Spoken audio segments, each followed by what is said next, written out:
Well, political posturing is not new to the Senate, but even given that, this morning's protestations from the Democratic side of the aisle have been remarkable. The subpoenas at issue here are not about the Mueller report. It's not even about Carter Page or General Flynn.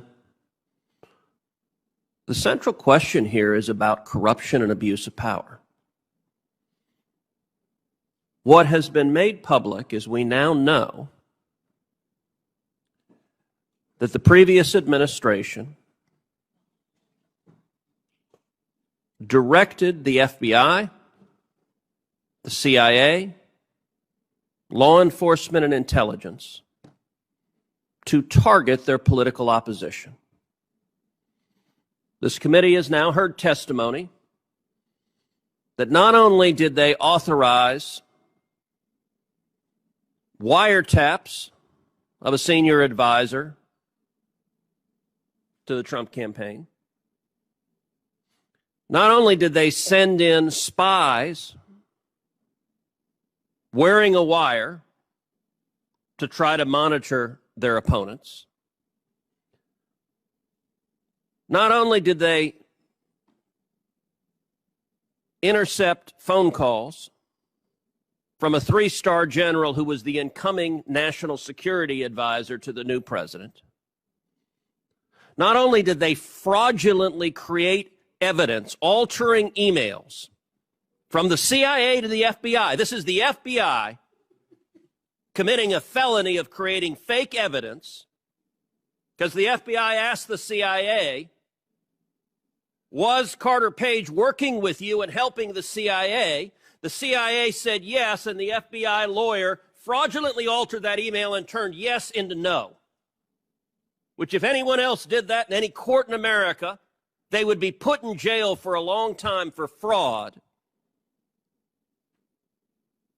But we also know that this was not authorized. I think Senator Kennedy's right. There are a lot of people that want to blame this on some low-level lawyer 9 levels down. Here's the problem. We know that this went quite literally all the way to the top. January 5th, 2017. This is after the presidential election. This is after the whole world is shocked that Hillary Clinton didn't win, and oh my goodness, Donald Trump is getting ready to be president. Now, normally on January 5th, at the end of a presidential term, people are packing up and getting ready to leave. But what are they doing in this White House? January 5th, Oval Office meeting, Barack Obama, Joe Biden. And what are they talking about? Surveillance directed at the incoming national security advisor. What do we know now also? Sally Yates, the acting attorney general, was surprised. What do you mean? What are you talking about, Michael Flynn? Well, it turns out James Comey, the FBI director, was directly briefing President Obama. Sally Yates has said she learned about it from Barack Obama. Picture this for a second. The acting attorney general of the United States has no idea that our law enforcement is surveilling and targeting a 3-star general who is the incoming national security advisor. But the president knows. Why was Jim Comey briefing Barack Obama directly on the targeting of their political opponent? Senior senator from California asked, why is Jacob Lew on this list? Why is Samantha Power on this list? Because every damn one of them unmasked Michael Flynn, put in multiple orders. These are senior political players in the White House and the Obama administration. They're on their way out the door. They get along.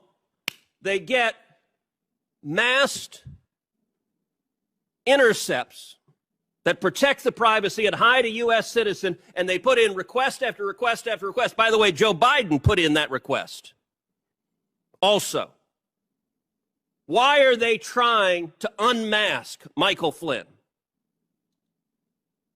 January 5th was the day after the FBI on January 4th had concluded there's no basis to investigate Michael Flynn. We're going to close the case. And by the way, they didn't just say it. They prepared the report saying, we're closing the case because there's no evidence here. Because we interviewed everyone, And there's no derogatory evidence. There's no basis to be targeting this guy, who is the incoming national security advisor for the president.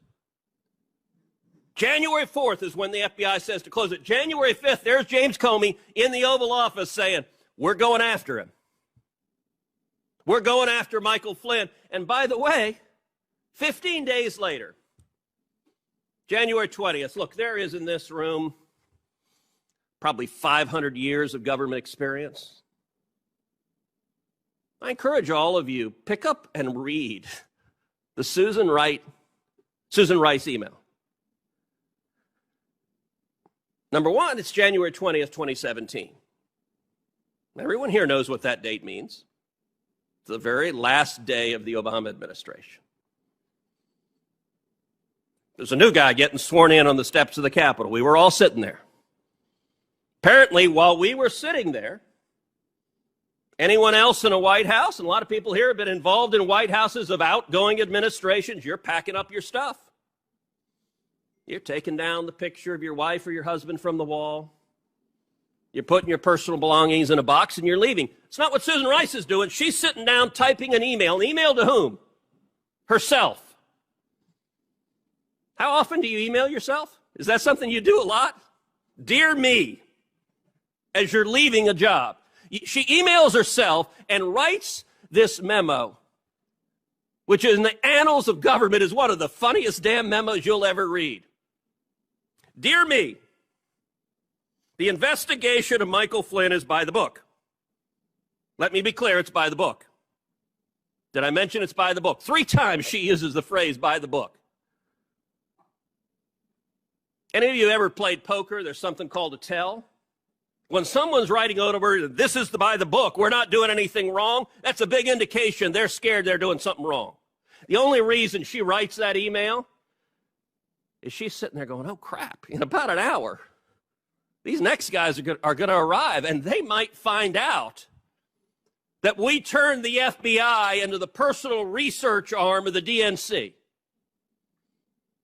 Look, all of them thought Hillary was going to win. Nobody would know that they had abused law enforcement and intelligence to target their political enemies.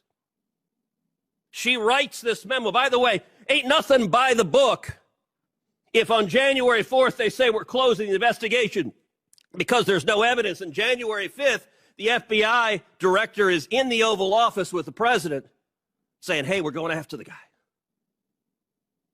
There's no book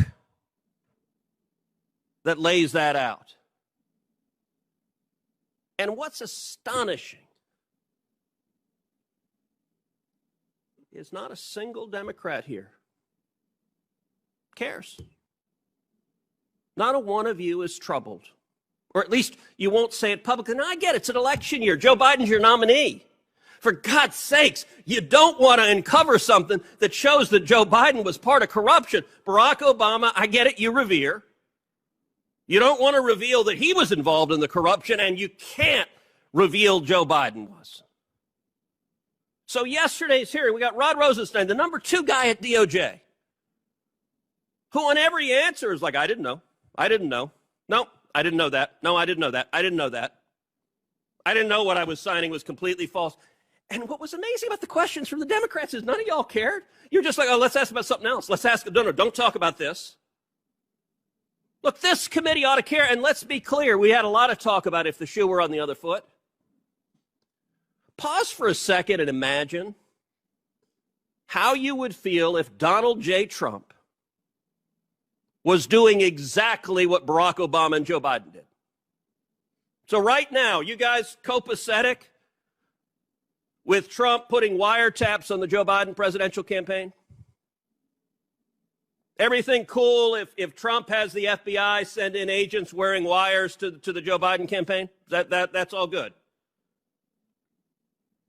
Everything all right if they fraudulently create evidence. They doctor emails from the CIA and send it to a court under oath. No problem there? This is an absolute outrage and abuse of power. And by the way, to be clear, because I'm sure someone on Twitter will say, now Cruz is called for using the FBI to go after Joe Biden. No, to the contrary. Law enforcement and intelligence ought to be apolitical.